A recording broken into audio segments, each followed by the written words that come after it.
Hey guys အားလုံးပဲမင်္ဂလာပါဒီခါကျွန်တော်အလုပ်ပိတ်ရမှာကျွန်တော်တော့တိတ်ခဲ့နေရလေးတစ်ခုကိုပြချင်ပါတယ်ကျွန်တော်တော့မှာတော့ရထားနဲ့လည်းတွားရလို့ပြီးပြီးတော့ဘန်ကောက်ကနေလူတွေဆိုတွားလို့ကိုယ်နေရလေးတစ်ခုပြမှာပဲဖြစ်ပါတယ်တရားတော့ရုပ်တရားဆိုမျိုးလေးတစ်ခုပဲဖြစ်ပါတယ်ဒီမှာကမ္ဘာအခွဲတမိုင်းဖြစ်တဲ့ဖျားအကြီးကြီးရှိပြီးတော့ကျွန်တော်တို့ပကံနေမျိုးပုံစံစစ်ပြီးလေးလည်းရှိရနေရတစ်ခုပဲဖြစ်ပါတယ်တော့တော့မှာဒီဆိုင်ကယ်နဲ့ပဲတွားရဖြစ်ပါတယ်ရထားနဲ့တွားပြီးတော့အယုတ်တရားရောက်တော့ဆိုင်ကယ်ကျွန်တော်ငှားစီရကိုပြောရပါဗျရုပ်ကရှေးအောင်မျိုးတမိုင်းဖြစ်ပြီးတော့အလုံးကိုလှရနေရတဲ့တစ်ခုဖြစ်ပါတယ်ဒီကတော့လျှောင်းတော်မူဖျားရှိရနေရဖြစ်ပြီးတော့ကျွန်တော်ကလည်းတွားရဖူးနေပဲနေရတဲ့တစ်ခုဖြစ်ပါတယ်ဒီကတော့အဲ့ဒီအယုတ်တရားမျိုးမှာရှိရ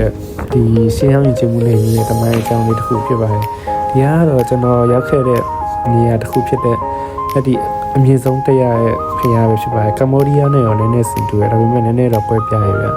ဒီဖျားရဲ့အောက်ရှင်မှာအဲ့လိုမျိုးအကျွေးစည်းနဲ့ပြည့်ရတဲ့ဝင်းရင်ဆူတောင်းပြည့်ရလို့တော့ပြောကြပါတယ်အခုမြင်ကျွန်တော်ပြပြပါမယ်ဗျအခုကြည့်လိုက်ပါအောင်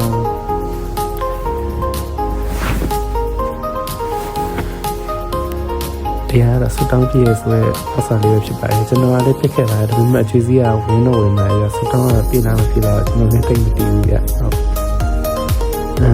ပြည့်ပြီးကျွန်တော်ထွက်လာလို့ဖြစ်ပါရဲ့ဗျအားတော့အတိဖျားအပေါ်နေပြီးရုပ်တရားမျိုးမြင်ရတဲ့နေမင်းလေးပဲဖြစ်ပါရဲ့ကျွန်တော်တွားခဲ့ရတော့ဘာသာလက်ကတာကြီးရောဆွမ်းရပူမျိုးလေးကူလို့ရရဲ့နောက်ကနေဆိုတိတ်မဝင်ဒီရုပ်တရားကိုကျွန်တော်ညှိပြချင်တာပဲဖြစ်ပါရဲ့ဗျအဆုံးထိလိုက်ပါကြည့်ရှုပေးကြပါဦးနော်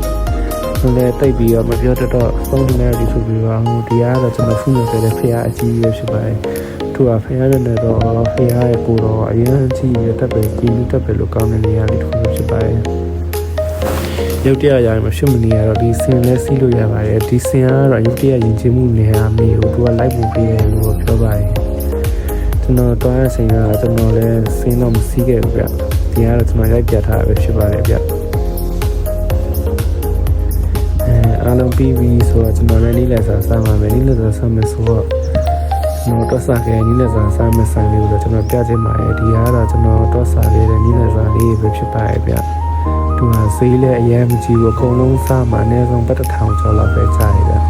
အရင်စားလို့လည်းကောင်းတယ်နှစ်ယောက်စားမယ်ဆိုရင်အကုန်အဆင်ပြေဗျညတာလည်းမစိုးဘူးဒါတော့အဲ့ဒီဆိုင်ရှုပ်လေးပဲဖြစ်ပါရဲ့သူကတိုက်ဆိုင်လေးလည်းခေါ်လို့ရပြီးတော့အလုံးကိုတိတ်ဆိတ်နေတဲ့ဆိုင်ရဲ့ဒီနေရာဗီဒီယိုပဲဖြစ်ပါရဲ့ဗျဒါကတော့ကျွန်တော်စားခဲ့တာလေးတို့ကျွန်တော်ရိုက်ပြထားပဲဖြစ်ပါရဲ့ဗျ